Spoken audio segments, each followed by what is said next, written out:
Live. Drake Toll here from Locked On Big 12. That's Kenton Gibbs from Locked On ACC and Locked On Wolfpack. Alex Dono, Locked On Canes. Thank you for making Locked On College Football Kickoff Live your lunchtime listen every single Friday. Kenton Gibbs, the moment has finally come. You were so passionate a couple of weeks ago about Tez Walker, who was ineligible, was not allowed to play, whereas somebody can come out and say they stubbed their toe, had to move schools, and they are granted eligibility immediately. But now, finally, the right thing has been done. Tez Walker will be on the football field Saturday. Absolutely. I've talked about this ad nauseum. The first transfer he had should not have counted, period. The NCAA was trying to go so tough by the letter of the law that they didn't realize sometimes the application of these things have to be different from the reality of what's going on.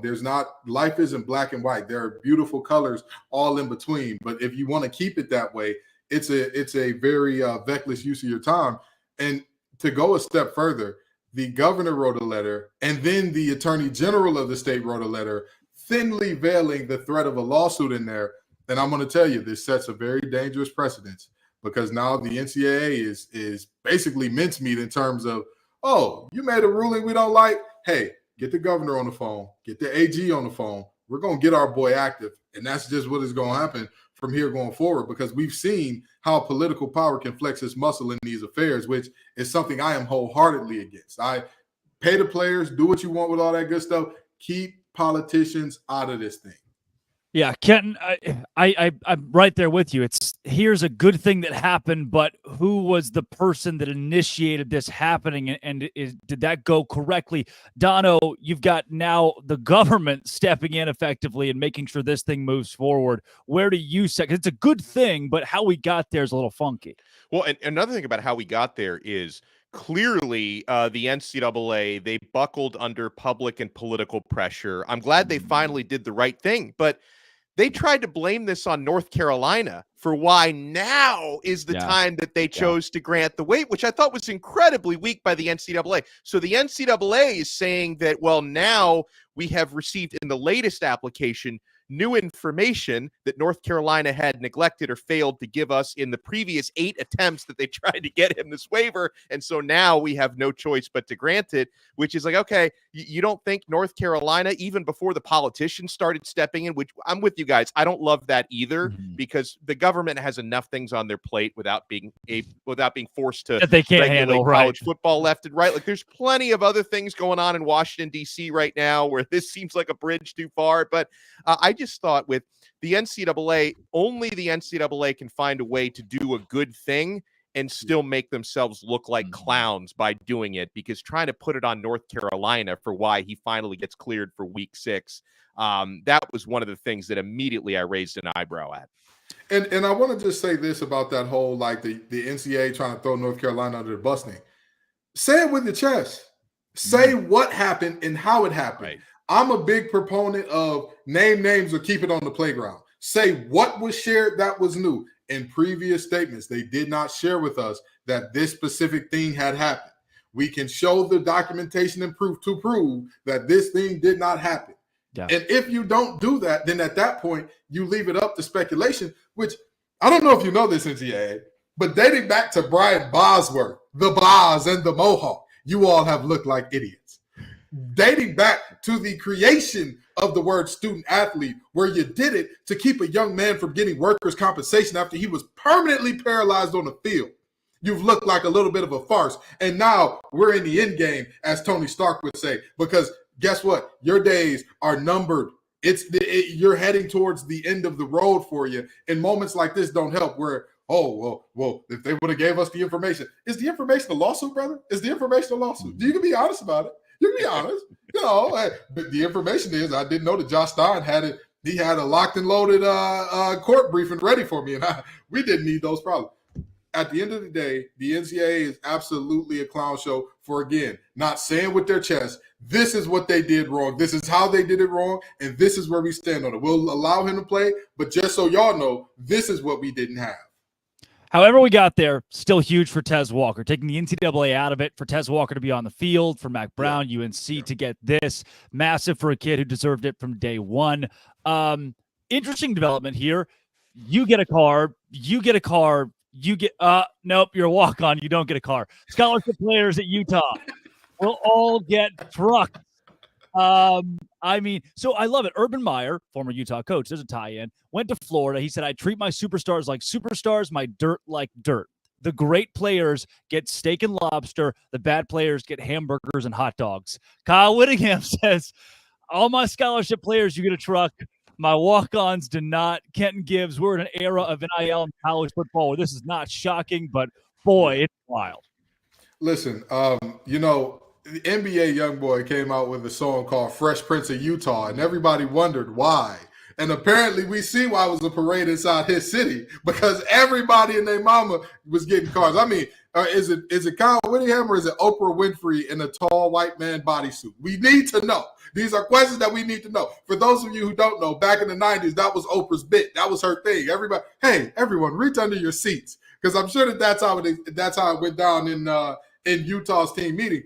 But very seriously, this is one of those moments where, honestly, I'm not mad at it at all. I'm not mad at it at all. Like, yes, I would have loved to see the walk-ons be included in it, of course. I'm just one of those guys that, I mean, the walk-ons, they get beat up on every day in practice. And then, like, you get beat up on, and now you got to go to your little torn-up Hyundai that's got, like, 80 recalls on it, and you just and Brock Purdy both. You're driving the same car as Brock Purdy.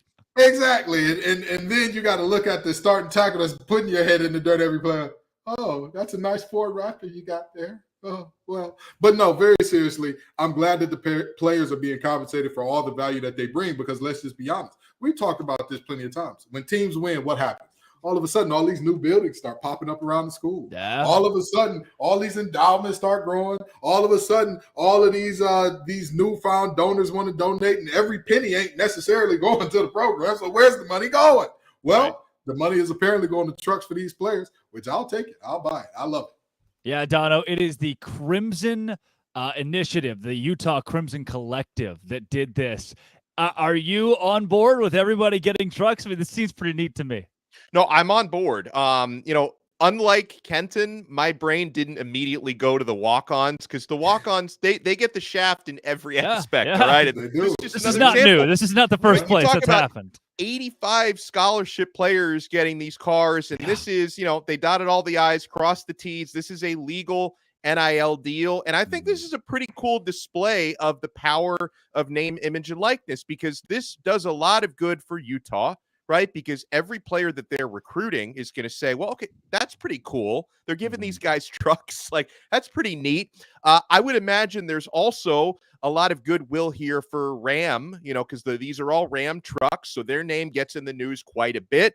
I would imagine there's probably a local dealership that's behind this, facilitating the leases. So they get goodwill as well. So I think this is a cool example of NIL working, because, guys, there's a lot of stuff that, that allegedly goes on behind the scenes with NIL. A lot of these like quiet payouts from collectives that aren't really in the spirit of NFL, because the spirit of NIL is really supposed to be advertising. Like, that's what it's supposed to be. A lot of times it's not that. It's just recruiting bidding wars. But I think 100%. In this case, the advertising part of it actually works, because Ram, Utah, the dealerships in question, they get positive PR from this. So I like it a lot.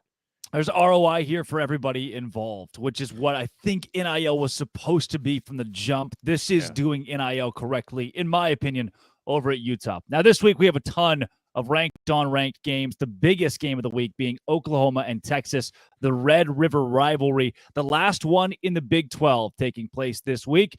And before we take you out to Houston, we've got Jonathan Davis from Locked On Longhorns, Josh Helmer, John Williams of Locked On Sooners to break down how they think this one will go.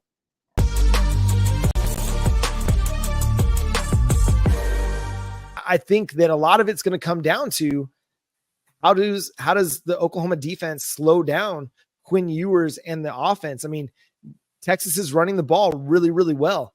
And if they can't stop the run, it's going to be very, very difficult for them to slow down Quinn Ewers. And it's not that Quinn Ewers is a bad quarterback, incapable of picking up second and longs, third and longs, but that's where Brent Venables' defense thrives. If they can get Quinn Ewers, the Texas Longhorns, into some second and third and longs, it's going to be a long day for the Longhorns. And I think that's going to be key. That's, to me, the biggest key of the game. even if Oklahoma can't run the ball themselves, if they can slow down Texas's run game, it'll kind of play into their favor. I feel good about this team. I've been talking about it for months. Oklahoma right now, they're 5-0 against the spread.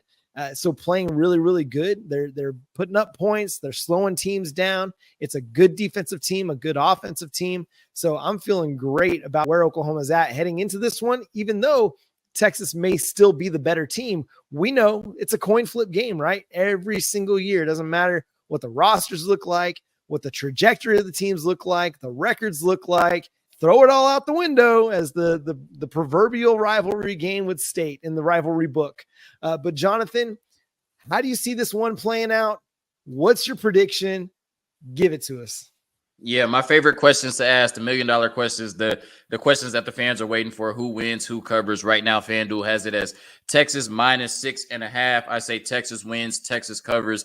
This defense has not given up more than 24 points all year. I'm not going to disrespect them and say they're going to do it for the first time this Saturday. I actually have the exact same Alabama-Texas score, 34-24, right? I think it kind of goes the same way, maybe minus the turnovers. I don't see Dylan Gabriel throwing 2 interceptions. I think Texas takes the lead. I think Oklahoma keeps it close, even takes the lead at some point. And then I think in the third or fourth quarter, Texas kind of takes off. But it's a close game all throughout. Texas ends up winning by 10 points in this edition of the Red River Shootout. Once again, 34-24 to move to 6-0. And once again, keep controlling their own destiny en route to hopefully a Big 12 championship and a college football playoff appearance.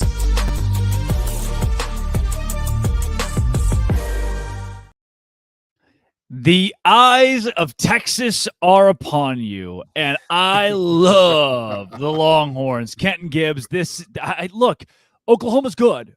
Be certain. They finished under 500 last year. You can try to sweep that under the rug, but to me, they still haven't proven anything. They haven't beaten anybody formidable this season.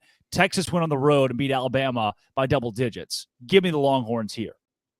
This is a Brent Venables Stan account. You understand? If you see fan cams popping up with Brent Venables on the sideline with that locked jaw, with the coach, the strength coach holding him back, it's me.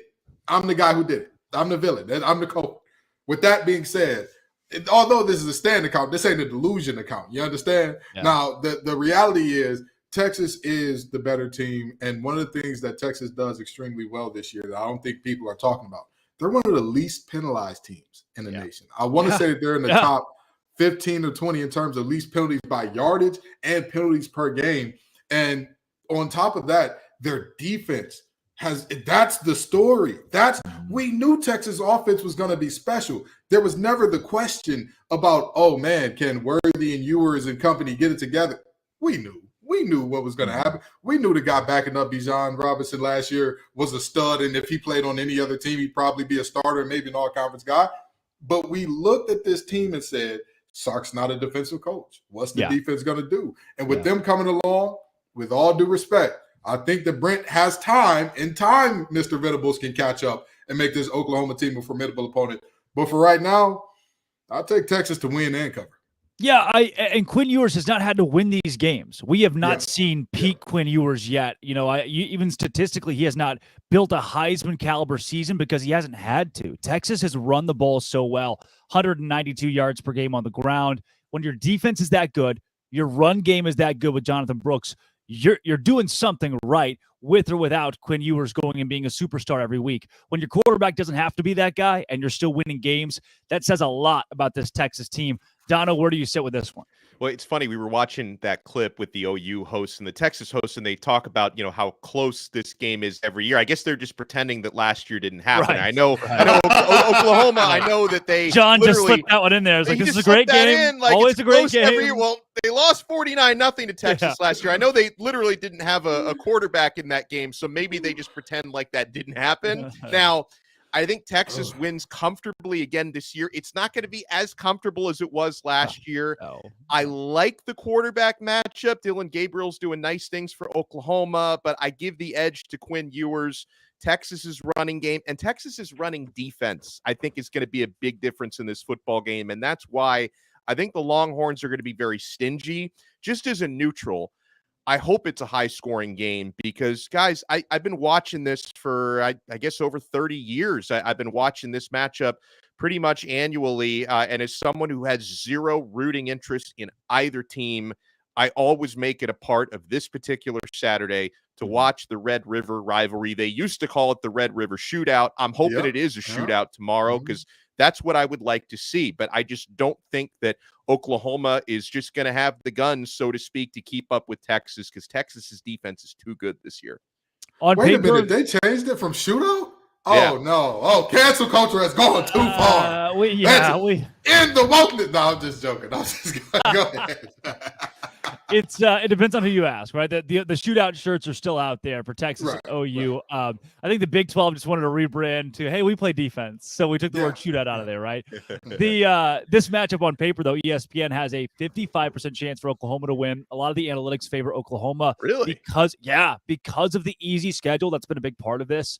And I say easy in comparison to Texas, what Texas has done. So for OU, Texas, while on paper, ESPN and other outlets have OU winning, I think if you've watched either of these two teams play, we can all get behind the fact that Texas is the better team. And if they play to their potential, they win this game by 7, 10 points, cover the 5. Speaking of covering, we got some Sell Me Whys coming up.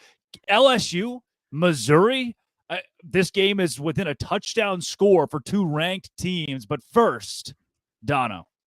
I want to talk about LinkedIn. Guys, if you're a small business owner, these days every new potential hire can feel like a high-stakes wager for your business.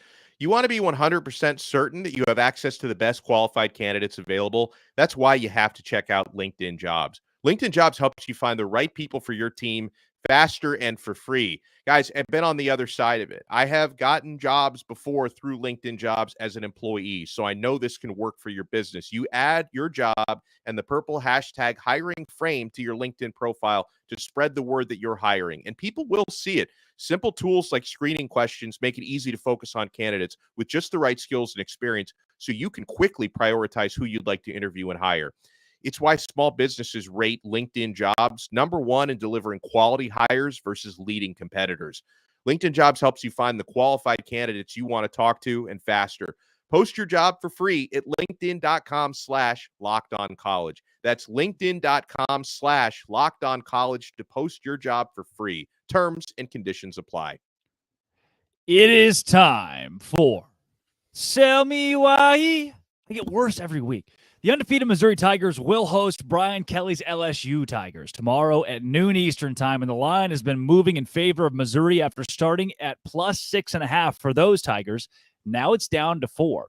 Here's John Miller of Locked On Missouri to tell you why to take Mizzou. Hey, I'm John Miller with the Locked On Mizzou podcast, and I'm here to sell you on the Missouri Tigers beating the LSU Tigers. And really, it's quite simple. Even though we all know LSU struggled defensively against Ole Miss this past weekend, what you might not know is that Missouri has had one of the elite offenses in the country the past 3 weeks, in particular in the passing game. Now, LSU obviously has a high-powered offense of its own, but Missouri's defense, I would say, is at the very least a solid unit, maybe to above average. And I really don't think the Missouri Tigers, that is, have played their best game yet. So again, if you're going to be betting on somebody, make it Missouri this weekend. It's a lot closer to a coin flip than a 6.5 point spread as it started off, now 4.5 over at FanDuel Sportsbook. So that's why I'm selling you on Missouri. All right, Donna, what do we do with this? Missouri, I mean, this wasn't just a sell me why on the spread. This was Missouri to win outright. On the money line, baby. I don't know if I can buy this one, Dono. I can't either, even though LSU has never won in Missouri before. They've only played each other 3 times. LSU is 1-2. Their lone win in that series was in Baton Rouge. And I also, listen, LSU should not be ranked. Like the fact that they're ranked with 2 losses and virtually no defense to speak of in those losses. It's upsetting to me. However, I still can't buy it because, man, so much of, guys, when I'm actually putting my money on this stuff, so much of it relies on talent. And I do believe, even though Brian Kelly tends to get in his own way a lot, LSU is still the more talented team. And that offense is going to be very tough to stop for Mizzou's defense. So I am going with LSU to get their first road victory at Mizzou and to cover that 4.5-point spread while doing it. He almost sold me. Because LSU is overrated, but I still think they get this done. Yeah. You know, I grew up going to a small church in Detroit, Michigan called Alpha and Omega Reformed Missionary Baptist Church, okay? And one song we used to sing all the time is, I am sold out. My mind is made up. And I'm made up and bought in to Coach Drink. I'm going to tell you right now, Kelly is a farce of a head coach. He is not the guy at LSU. He's not going to get it done. He has not found the ability to take any blame for anything that goes wrong down there. The problem with that is this. The players see that. And everything that head coaches do, everybody says that the program takes the temperament of the head coach. That's what's going to happen at LSU. That lack of accountability, it's going to spread. It's going to spread. Next thing you know, people are going to ask Jay Daniels, why don't you slide? Well, if the offense got more yards, maybe I'd do a better job of getting down and not having to get my clock cleaned every time. And then you ask offensive linemen, well, hey, why aren't you blocking as well for Jay Daniels? Well, if he sat back and hit his drops properly. I'm going to tell you, this is a situation where people are finally starting to see the real Brian Kelly. Because honestly, if we're talking talent, Dono, I believe that they are just as, if not slightly more talented than Florida State. But what happened in that game? Brian Kelly said, my corners keep getting dunked on. It's all right. Single high. They'll be okay out there on an island. They'll figure it out eventually. Eventually never came. Eventually was like the procrastination man from the Amanda Show. Drake told Google that. You'll find out what it is later. I saw with the lobsters, and then the lobsters would come out on the stage. Okay, all right, you got it. But I have no idea what that reference is about. But we have built a weird merge, Kenton, where Dono's too old, and somehow I'm just young enough. Just right. You know, we're like the three little bears in their porridge and all that good stuff. They weren't all little, Kenton. They weren't all little. I'm sorry, Mama and Papa Bear are little bears in my heart. But the reality is they're close to my heart, just like Coach Drink is close to my heart. And that guy has got me sold. I'm buying Mizzou running outright. Plus 164 on the money line from Mizzou this week. We got one guy. We got two of us. Two of us are taking LSU, and Kenton Gibbs on Mizzou. Dono almost sold. I'm splitting it down the middle with the Tigers. Yeah. The number 13 Washington State Cougars, who have been in the news lately with conference expansion. Are they Power 5? Where will they go? They're headed to take on UCLA, and they have a lot to prove this whole season. But UCLA, who's unranked, facing a top 15 team, is a 3.5-point favorite. The Bruins, Vegas loves them. Here's Zach Anderson-Yoxsimer to tell you why you should take the Bruins to cover. The Bruins are getting the points at home versus a top 15, top 16 team against Washington State. Not unheard of, but it's doable. How do the Bruins do it? I think they're going to cover because they've got a defensive line that's most unlike the majority of the Pac-12 teams, and especially unlike anything Washington State and Cam Ward has faced this season. The Bruins have been forcing turnovers. They're in the top 25 in forcing turnovers, having forced 9. I think UCLA gets Ward down at least 3 times with 3 sacks, quite a few tackles for loss, led by Leatu Latu, and I think they forced Cam Ward to throw his first interception. All that, and I'm not sure the Cougar defensive line is as dominant as Utah's will be or was against UCLA and Dante Moore. I think Moore, after the bye, has a rebound game, and the Bruins put up some much better offensive numbers coming off a bye, just like Washington State. Hey, that's all the Bruins got to do to put up the points against the Cougars. Locked on UCLA, Zach Anderson-Yoxsimer. Go Bruins.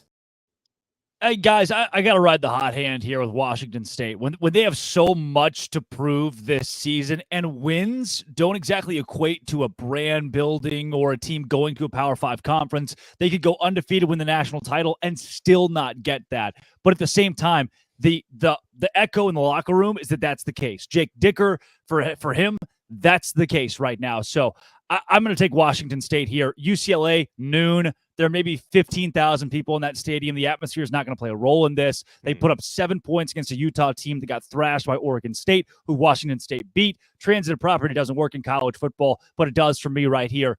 I'm taking Washington State, Kenton.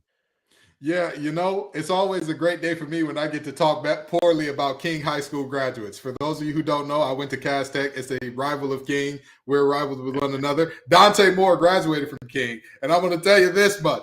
Dante Moore will be Dante less this game. I'm telling you what, this Washington State defense does not get their proper respect. They can create some turnovers with the best of them. But more importantly, they've got a Heisman candidate at quarterback. They don't have a guy that's good. And Cam Moore, that man is a freak of nature. I look at him and I think to myself, he is what I expected De'Aaron King to be when he went to Miami, had it not been for the injuries and whatnot. When I watched De'Aaron King play when he was healthy, I see Cam Ward's get. I see the translation and the overlap right there. Two guys that are freakishly athletic, but they also have that timing and that rhythm and that, I know where the window is, where I need to hit it. I'm telling you, UCLA's defensive line is good, but it's a small thing to a giant for a quarterback who doesn't depend and rely on creating out of chaos. He's a guy, I like it in structure. I like to know once I hit the top of my drop, the ball needs to be delivered here. And Cam Ward does better than anybody in the country just about. So that's why I've got the Cougs taking this one. Dono, does the board agree here? The board does agree. I wanted to make the case for UCLA, but honestly, the only reason why the spread is only 3 is because they're the home team. And then, Drake, you made a good point about the fact that it's a noon game local time. And, Los Angeles is a lot like Miami where I live. It's hard to get people out for a noon game. It's a similar sort of culture out there. And also, I will take that solid experienced defense against a true freshman quarterback. Now for UCLA, they are coming off the bye week, which can be a good or a bad thing. Sometimes people maybe just assume, you're well rested, everything. A lot of times teams come out flat after bye week. So for a lot of different reasons, I'm taking Washington State to cover. This probably should be more like a 5.5 point spread. The fact that it's only 3, I see opportunity here.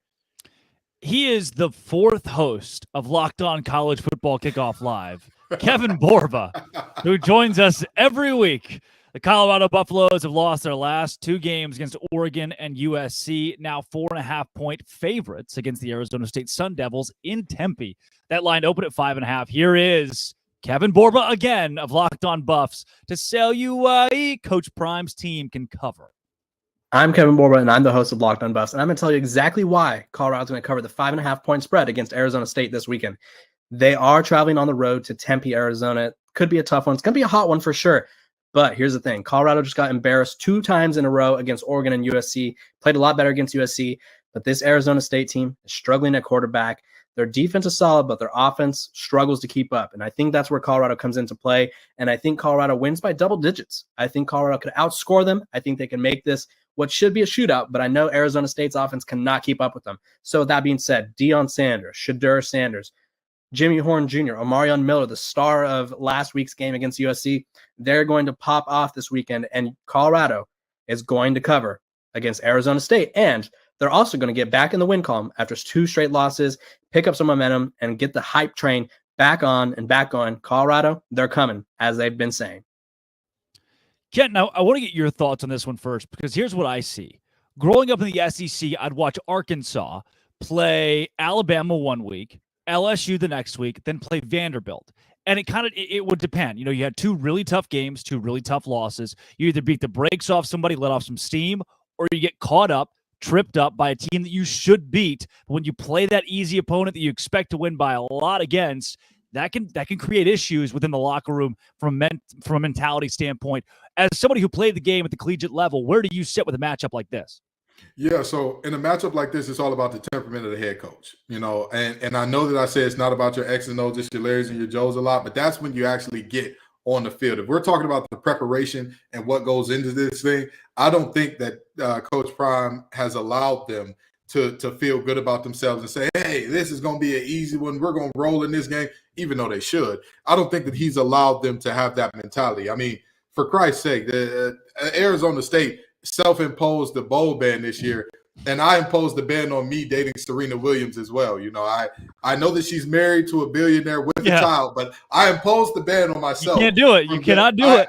I said I need to be fair to the other men of the world, especially Alexi, her husband, and all that. And I said, I need to put this ban on myself, you know. So much like Arizona State, I'm banning myself from things that weren't going to happen anyway. And I don't think this game would have helped their toll to get there. I think that Colorado rose in this one, and you know, Kevin Borba, we have him on for a 6th and 7th straight week to talk more Colorado, even during their bye week. Yeah, Dono, who do you ride with this one? I ride with Colorado for the 2nd straight week. Hashtag I'm with Borba. This spread is ludicrous. Arizona State is one of the worst Power 5 teams. Like I don't care. They could be playing in Tempe. They could play in Timbuktu. It doesn't make a difference where this game is played. Colorado is going to win this game, like Borba said, at least by a couple of touchdowns. Arizona State is awful. And, you know, I'm going to co-sign on what Kenton said about, you know, Dion probably instilling these guys with the right mentality for a game like this. I'm seeing evidence of his tough love paying dividends, because a couple weeks ago, Dion was very vocal about top recruit in the country who's a true freshman in their class, Cormani McClain, the former 5-star cornerback who, you know, even after Travis Hunter first got injured, McClain wasn't getting on the field. And Dion was talking about not enough work ethic, you know, not enough playbook study, that he's just not checking off the boxes. Well, McClain finally did get on the field against USC, and he played pretty well. And I was watching him pretty closely. He looked like a man possessed out there. So it seems like the motivational tactics that Dion is using are working, at least on certain players. And yeah, listen, Colorado is just, they're going to score a lot. And, you know, Borba mentioned something about it being a shootout. And then, you know, Brandon Olson, our producer, made a great point in our chat. Arizona State hasn't put 30 on anybody this year. So it's not going to be a shootout. I think it's going to be pretty lopsided, where Colorado is going to score and Arizona State's going to run out of juice at some point. Yeah, I think Jaden Rashada is a good quarterback, albeit young. I mean, he's going to be someone who makes college football teams unhappy in the Big 12 as Arizona State makes that move. Colorado defensively allows 480 yards per game. That is a lot of yards. So I can see where the shootout mentality comes from. I mean, look, Arizona State should score 24, 28 points on this Colorado defense, as most teams have been able to do here. Obviously, this is a very much an inferior opponent for Colorado, but if they score 28, Colorado scores 56, you're still covering 4. So give me the Buffs as well. The entire panel agrees. Tell you what, let's do some booms or busts. Who around the country impressed you last week? Who has lost it all? That is coming up. But first, Dono. Well, first, my friends, we have to talk about FanDuel. You could snap into action this NFL season, this college season. I mean, we've just been giving these crazy odds to you guys. You can jump into action with FanDuel, America's #1 sports book, because right now, new customers get $200 in bonus bets guaranteed when you place a $5 bet. That's $200 in bonus bets, win or lose. If you've been thinking about joining FanDuel, there's no better time to get in on the action. The app is so easy to use. There's a wide range of betting options, including spreads, player props, which I love so much, over-unders, and more. So visit FanDuel.com/lockedon and kick off the NFL season. FanDuel, official partner of the NFL. Thank you to our Italian ad reader. Boom or bust this week in college football. Look, I'll start it off with a boom team that we talked about already on this show that we have not talked about maybe yet until this week. It's the Missouri Tigers. Look, I get it. The schedule to this point has maybe not been elite. There have not been a ton of reasons to turn your eyes over to Mizzou and see what they're doing. But at the same time, they are undefeated, top 25. And Kenton, you already said it. Eli Drinkwitz is doing something at Missouri right now that the nation's not looking at, and it's kind of how they like it. This is what Mizzou does. They come in, fly under the radar, play well, and Drinkwitz, who was effectively coaching for his job, has now gone 5-0. Granted, again, their biggest wins against Kansas State. Their conference win is against Vanderbilt. They've got to prove it against LSU this week. But my boom, undefeated 5-0 Missouri Tigers, who I thought at this point could have been 3-2, especially with a disappointing loss they almost suffered to Middle Tennessee State. Kenton, who's your boom or bust? You know, I'm from the home of the player haters ball, and so I want to start off with a bust first, okay? South Carolina has continued to look worse and worse and worse throughout this season. Yeah. So much so that them playing Georgia close was a victory. I'm sorry, what? Brother, this is not a coach in year one. This is not a coach that's, hey, we're in our first year of a rebuild. We don't know what's going on. At the end of the day, I knew that there were going to be problems with that team when they were scrambling and adding defensive linemen who they said were going to be in the rotation a week before the first game. Yeah. I knew there were going to be problems, but boy, have they appeared in a major, major way.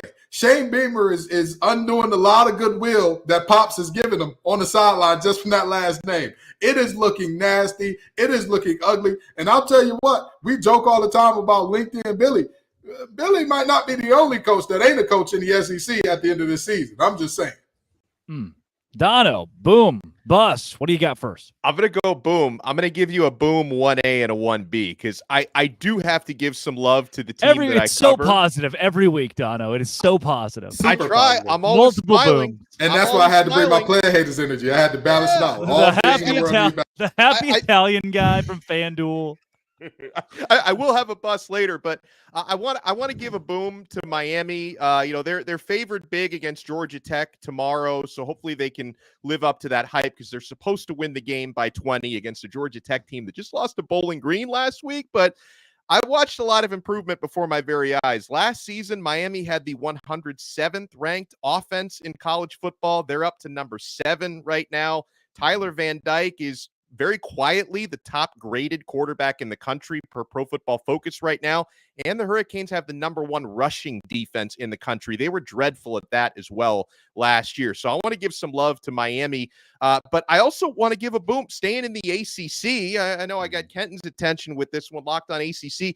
North Carolina. I mean, UNC, they've taken care of their business. They're off to a nice 4-0 start, and they get Tez Walker back. We'll see how much he plays against Syracuse tomorrow. And UNC plays Miami next week, so I would imagine Tez is going to be ready for a significant workload for that game. So you're taking already an excellent offense and making it even better by granting Walker that waiver to play. So UNC to me is another team that's booming.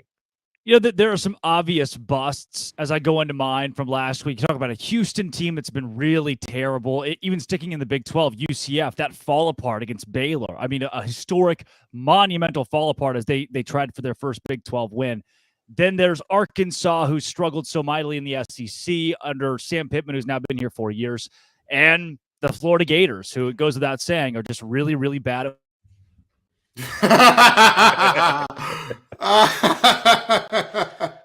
Folks, as you can see, one of our producers is, in fact, one of the hosts of Locked On Gators, and that's why Drake just got muted with the thumbs down. We have the funnest producers in the game, by the way. I have been waiting. I'm the only one that hasn't gotten muted, I think. So finally, I'm about to get muted. Yeah, my bus team, though, is a team that's undefeated.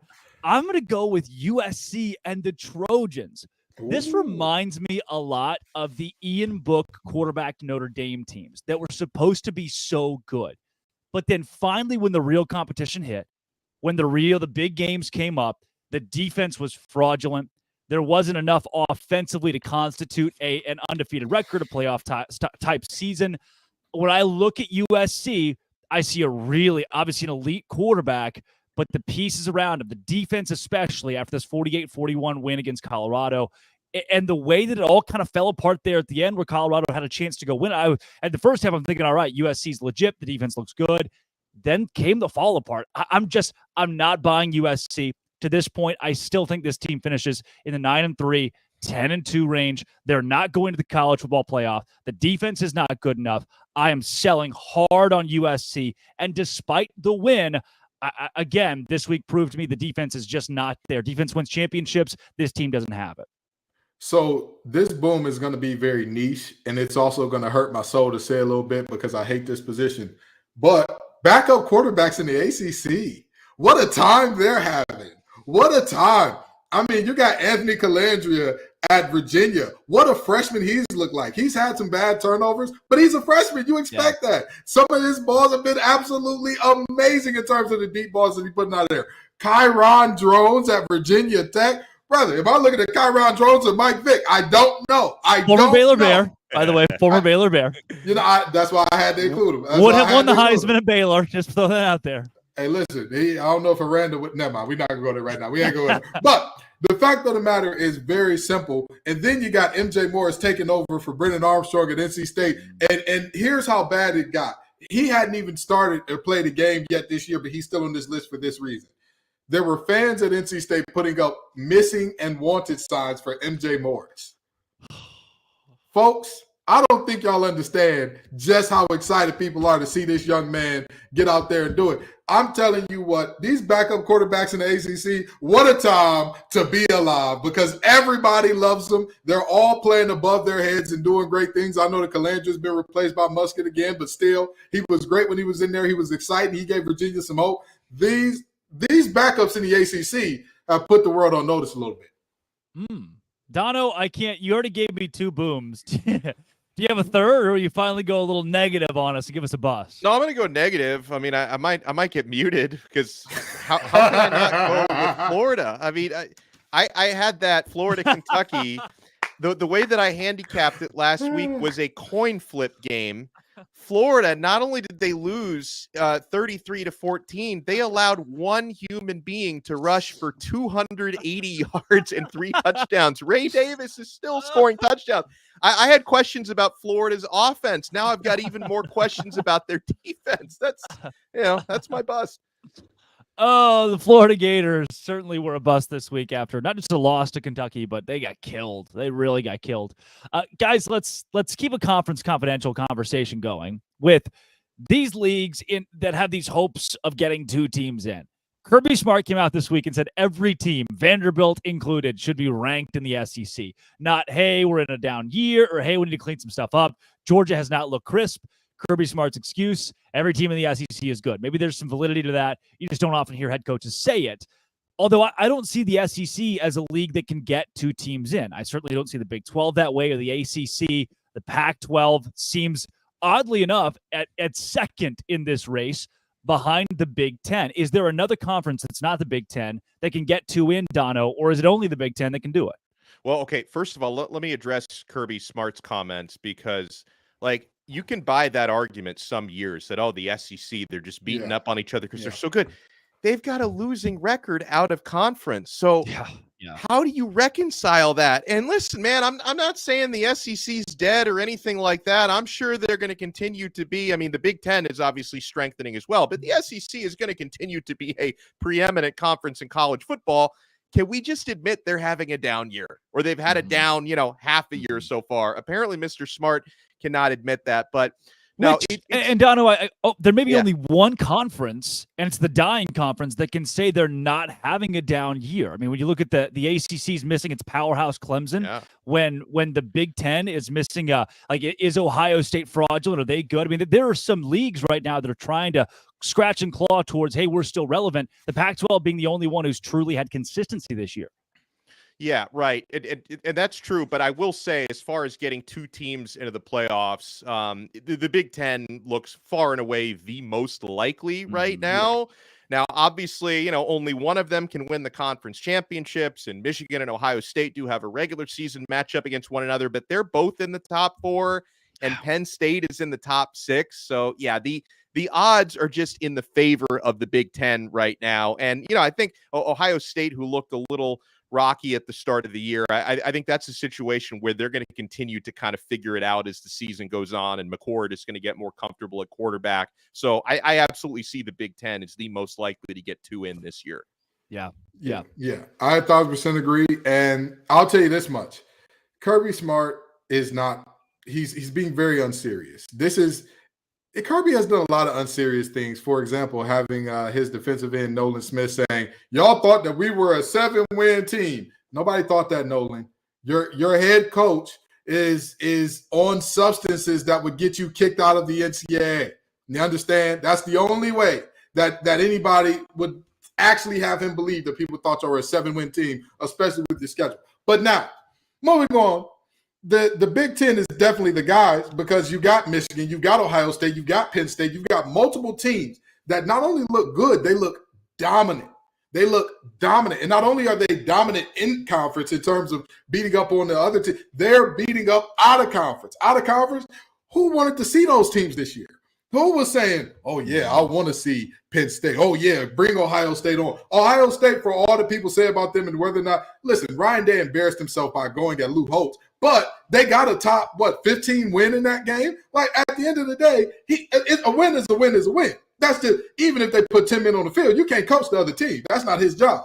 In Marcus Freeman, you got to put your 11 out there. So the reality is the Big Ten is the only conference to me that has a shot at this thing, because the Pac-12 is defense optional. The Big 12, I don't see doesn't a exist world. this year. Let's just not talk about it. I just don't see a world where both Texas and Oklahoma get in, even though there are the two likely candidates if there were to be two teams from there. And the SEC, they're a joke this year. They're a joke. 3-6 out of conference. You're a joke. Looking terrible all throughout. Losing games that you should not. You're a joke. Because let's be honest, let's stop saying losing games you shouldn't. At a certain point, that's who you are. That's who you are. We got to accept that Money Milroe not being able to throw. That's who you are. Brian Kelly, that's who you are. Jimbo being Jimbo. That's who you are. We don't have to keep lying for these guys. Oh, it just means more. It just looks like it means just as much as it does to everybody else this year, huh?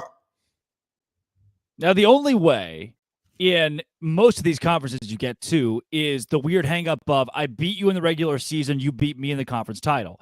There is a scenario where a 12-1 Texas, 12-1 Oklahoma, who have two tight games, make a case for that top four, who are, by the way, quasi-SEC teams right now. Brett Yormark, the Big 12 commissioner, will not be on hand at the Red River Shootout. Instead, Greg Sankey will, which is just a really, again, further proof that this is an SEC matchup already in the eyes of that conference. In the Pac-12, that's where things get really hairy with, all right, well, now we decided that Utah is not good. And where does USC fall in this? And Oregon has kind of still flown under the radar as a team that's really good. We haven't talked a lot about them. Over in the SEC, if you have a 12-1 Bama, a 12-1 Georgia, no way you keep both out. But it's the question of, does that actually happen? In the ACC, can Florida State be a representative for that conference? And then, of course, in the Big Ten, as we both mentioned, you got Ohio State, Michigan, who both made it in last year. Do they repeat there? Does Penn State sneak in? With this 4-team format, it's going to be really interesting to see if anybody can get to. One thing I do circle here is the amount of teams that just didn't exist to us a couple of weeks ago that I do want to bring up. Kentucky, Duke, Fresno State, Louisville, who is ranked right now in the top 25. There are Oregon State, Washington State, both being top 15. There are teams, Dono, that we were not ready for this season that have been so good that are still not getting the love they deserve despite being big surprises in college football. Yeah, and I'm glad you brought up Louisville because they have a couple things really going for them this year. Number one is they're a good football team, as I expected them to be. And, bringing back Brom to be their head coach, it seems to be paying early dividends. They've also got, by ACC standards, I believe, easiest schedule in the entire conference. Obviously I'm going to be watching them against Miami, second to last weekend of the year. That's the toughest matchup that they have on paper. Outside of that, if they keep playing the way that they're playing, they could have a 10-2, 11-1 type of year without even really breaking a sweat. So that's definitely a team to keep an eye on, right? If they were to get to the ACC championship and face the likes of a Florida State, I wouldn't imagine it would go very well for them, but that's a good team with a cake schedule, which is a good recipe to have a great record this year. Yeah. Kenton, any of these teams that jump off the page to you as, hey, look, we're not talking about this undefeated darling right now, but maybe they make noise later on? I think that I'd have to agree with Dono and Louisville. I mean, I honestly, as much as I like Devin Leary, I don't think that Kentucky has the goods to make it through the SEC. But if they do, I think that's more of a reflection on the ACC than it is of how good they are. Ray Davis is phenomenal. He's amazing. But the reality is you could put 8 in the box and kind of neutralize that. You could put 7 in the box when they're running some spread looks, and you can neutralize that. So I think that Louisville is a team that is terrifying. And I say terrifying because I've said this on Locked On ACC, and I'll say it here. Louisville is 4 to 5 elite performances from Jack Plummer away from being a college football playoff team. Now, I know that that's asking for a lot. I know that an elite performance from Jack Plummer that's a tall order. That's not exactly your venti at Starbucks. That's that's not your grande at Starbucks. That's your venti. That's your big boy there. That's the one that's coming with all the extra whipped cream and a little crunch on top. But the reality is, Jamari Thrash, superstar. Phenomenal. When he gets the ball in his hands, he's electric. Joe R. Jordan, if he's even, he's leaving. If you leave him a crease, it's Katie Diz at the doorstep. Strike up the band, Cardinals reservation for 6 in the end zone. And then you've got a defense that, again, although they've struggled at times, very good at taking away the ball. Ashton Gelati can get home. So that is a team that I'm looking at and saying, all right, they can be something special now. They can be something much more special than I originally believed that they can be. Yeah. Coming up, Locked On Kentucky, Lance Daw. I mean, we got another. That's the big Florida win, but Florida's not good, so we count that as a quality victory. No. Let's get the rundown of this Kentucky team from Lance, but first, Dono. Well, guys, I want to talk about LinkedIn Jobs. These days, every new potential hire can feel like a high-stakes wager for your small business. You want to be 100% certain that you have access to the best qualified candidates available, and that's why you have to check out LinkedIn Jobs. LinkedIn Jobs helps you find the right people for your team faster and for free. Guys, there's no downside here, and I know this works because as an employee, I have found opportunities through LinkedIn Jobs before. When you add your job and that purple hashtag hiring frame to your LinkedIn profile, people are going to see it. People are out there looking for work, and they're going to go after your opportunities. So spread that word that you're hiring. Simple tools like screening questions make it easy to focus on candidates with just the right skills and experience so you can quickly prioritize who you'd like to interview and hire.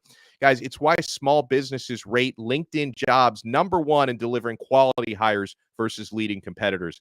LinkedIn Jobs helps you find the qualified candidates you want to talk to faster. So post your job for free at linkedin.com/lockedoncollege. That's linkedin.com/lockedoncollege to post your job for free. Terms and conditions apply.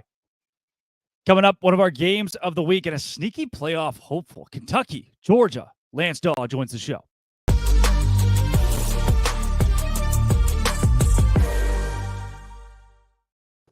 Lance Daw joining Locked On College Football Kickoff Live.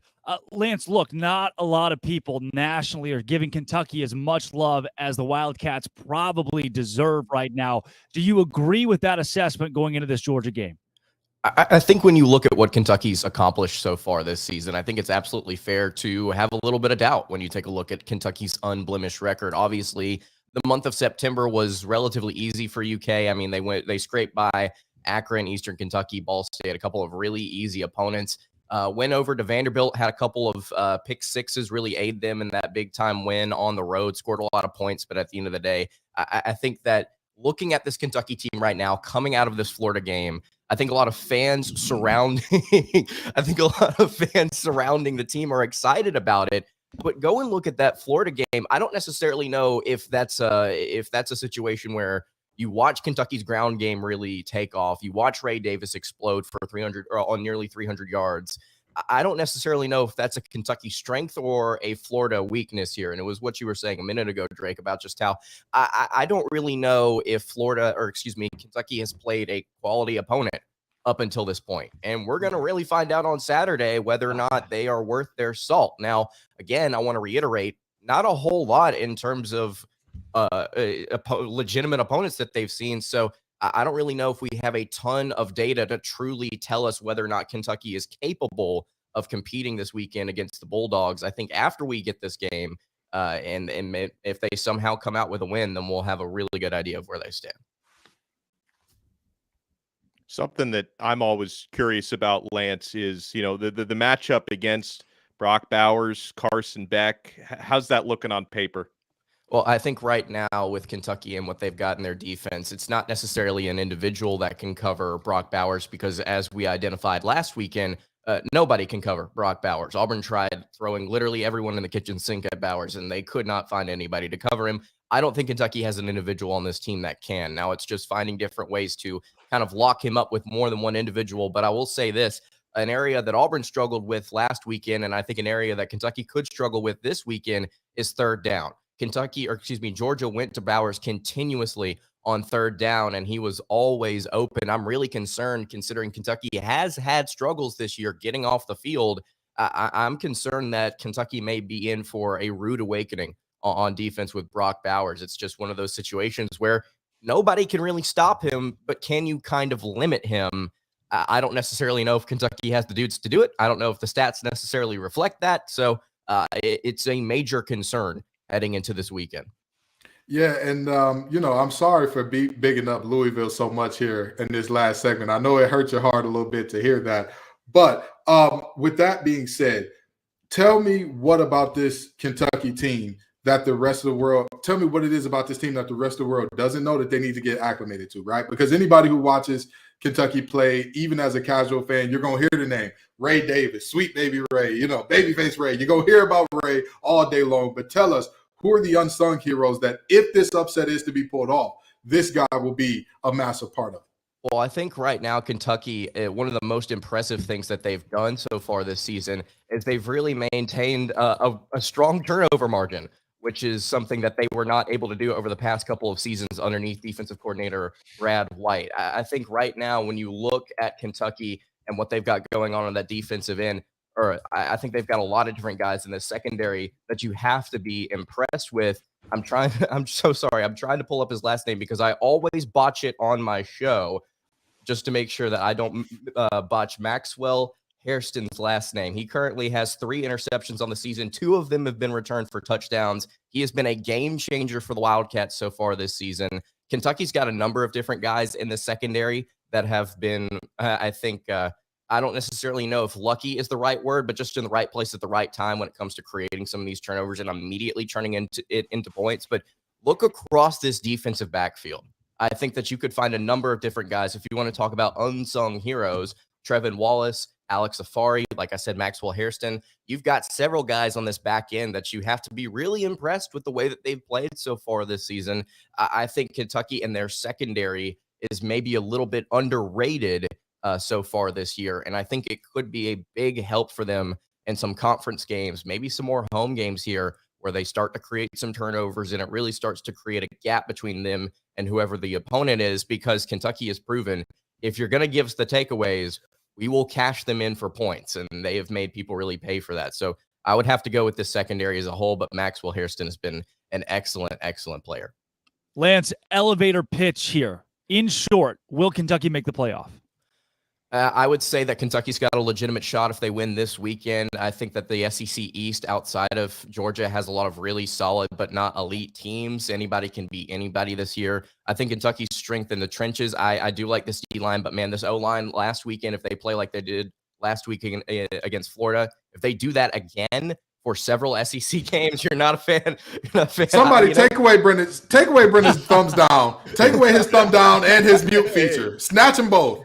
Ali, Zach, get him out of here. Get him off the controls, please. Ali, I'm sorry, not Ali. Ali. Get him out of here. I think right now Kentucky's passing offense is still a work in progress. I believe with the plethora of receivers that Devin Leary has to throw to, this can be a better offense as the year goes on. Maybe we see that. Maybe we see Kentucky, start to strengthen that area of their game, and they win some games here down the road. They beat Louisville by 1 million at the end of the year, and we call it a day. Wow. Elevator to the top of the Empire State Building. That's Lance Daw. Locked On Kentucky. Lance, thanks for joining Locked On College Football Kickoff Live. Yes, sir. Absolutely. Thanks, Lance.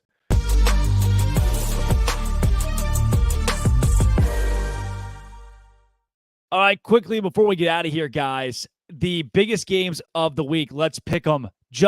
I want to throw out 2 teams. You give me who wins, Alabama and Texas A&M, Dono.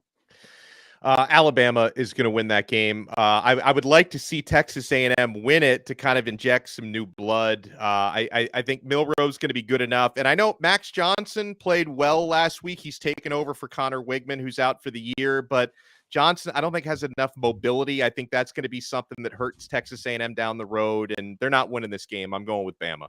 Kenton. Yeah, I've got Bama as well. Again, Jimbo is known for not showing up in these big games, and I think this is another one where Texas A&M falls flat on his face. A&M already got its home win against Alabama a couple of years ago. It's not happening again. Alabama wins it. Oklahoma, Texas, Kenton. Who? Texas. Hook 'em horns. I think that Oklahoma will put up a good fight. I think that it'll be closer than many people think it'll be, but too much Quinn Ewers. I think that he has his Heisman moment in this game and kind of inserts himself into that conversation. Texas covers the 5 points for me, Dono. Yeah, I think Oklahoma puts up a good fight for 2.5 to 3 quarters, and then the Horns pull away. LSU and Missouri. Give me the Tigers of LSU, Kenton. Listen, y'all heard me. I'm with Drink. I'm with my guy Eli Drinkwitz because again, there's only one coach in this game who has not snatched defeat from the jaws of victory so effortlessly at such a high clip. And his last name ain't Kelly. He's not part of the Tiger family. He's just a Missouri Tiger. Dono? Point well taken, but I'm going to go with the Tigers of the Bayou Bengal variety still to win a close one. Kentucky and Georgia, just for fun. Give me the Wildcats this week on the road because at some point the magic has to run out. Georgia's been just pretty bad in a couple of games despite winning. I'm going to take Kentucky despite you guys likely not, Kenton. Here's the thing. I'm with you when you're right, Drake. I'm with you when you're right. And let me tell you this. I feel like they're one Devin Leary breakout game away from beating Georgia. But I'm not sure if Devin Leary delivers a breakout game here. I thought the last week would be the week, and he was good. He wasn't great last week. I got Georgia winning a close one, but don't be surprised if Drake comes on here with his shades talking about he bought receipts, baby, next week. I have 11 toes now if it happens, There you Dono. go. There you go. Yeah, but listen, obviously Georgia hasn't looked as dominant as expected. They've earned enough benefit of the doubt from me based on the last couple of years for me to say they're doing enough to win games, and that's going to continue this week. I love it. That Kenton Gibbs from Locked On ACC and Locked On Wolfpack, Alex Dono of Locked On Canes. I'm Drake Toll from Locked On Big 12. Thanks for making this your lunchtime listen every single Friday. This has been and always will be Locked On College Football Kickoff Live.